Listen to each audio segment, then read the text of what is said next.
დაიწყე? გამარჯობათ, მოგესალმებით, 17 იანვარია დღეს. მე მინდა რომ სოფლიო სპორტის შესახებ კარგი ამბები გაცნოთ და სიახლეები ბევრი. დავიწყოთ პირველ რიგში იმიტომ საკმაოდ ხმაურიანი ტრანსფერი განხორციელდა, როგორც ვიცით, ამ ზამთრის სატრანსფერო ფანჯარაზე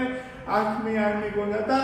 ჩემთვისაც მოულოდნელი იყო ხვიჩა კვარაცხელია პარის სენ-ჟერმენში გააგრძელებს კარიერას, რომელიც შეთანხმების დონეზე გაიყიდა ნაპოლთან კონტაქტში, რაც ეწერა ხვიჩა კვარაცხელიას, რომ თითქოს ითამაშებდა ნაპოლში ასე ვთქვათ 2027 წლამდე, მაგრამ რაღაცა უთანხმოების გამო ხვიჩა კვარაცხელია დატოვა ნაპოლი და პარის სენ-ჟერმენში განაგრძობს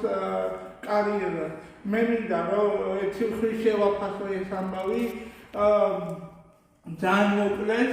როგორც ვიცით, რომ 7 ნომრიანი მაისურით ითამაშებს ხვიჩა კვარაცხელია პარის სენ-ჟერმენში და მინდა რომ წარმატებული სეზონი უსრულო და მე მინდა რომ რაც ვერ ითამაშა ნაპოლში და მართლით არის მიზეზები, მაგრამ სახიფათო ჭერი არა აქვს, ხოლო მართლით არის მიზეზებიც, რომ ხვიჩა კვარაცხელია აღარ გაჩნდა ნაპოლში, იმიტომ რომ ხელმძღვანელობას უკმაყოფილო იყო ხვიჩა კვარაცხელიას ამ მდგომარეობაში, რომ იყო ნაპოლში და მე მინდა რომ ვთქვა, რომ ეხლა მომავალ დიდი ალბათობით მომავალ მატჩი უკვე ხვიჩა კვარაცხელიას ვიხილავ პარის სენ-ჟერმენის ფორმით სადებიუტო მატჩი ექნება და რაც შეეხება როგორც მოგეხსენებათ, ხვიჩა კვარაცხელია 11 მილიონამდე ექნება ხელფასი პარის სენ-ჟერმენში, აქედან გამომდინარე ბონუსების სარკე 2 მილიონი დაემატება და ხვიჩა კვარაცხელიას სულ ექნება 13 მილიონი და რაც შეეხება მე მინდა ვთქვა, რომ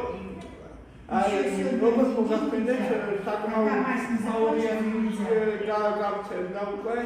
და მე მინდა რომ ვთქვა, რომ ერთი მხრივ კარგია, რატო იცი, ჯურიკო, ხვიჩა და გიორგი არიან საფრანგეთში სხვადასხვა გუნდებში, ჯორჯ მიქალტაზოს, რომელიც შესანიშნავი ფორმაშია, ჯორჯ მიქალტაზომ და უკვე საკუთარ გუნდში 8 გაიტანა. თუ მოგეწონათ ვიდეო, გამოიწერეთ ჩემი არხი და ლაიქეთ და ბევრ საინტერესო ამბებს გახსოვთ კიდე.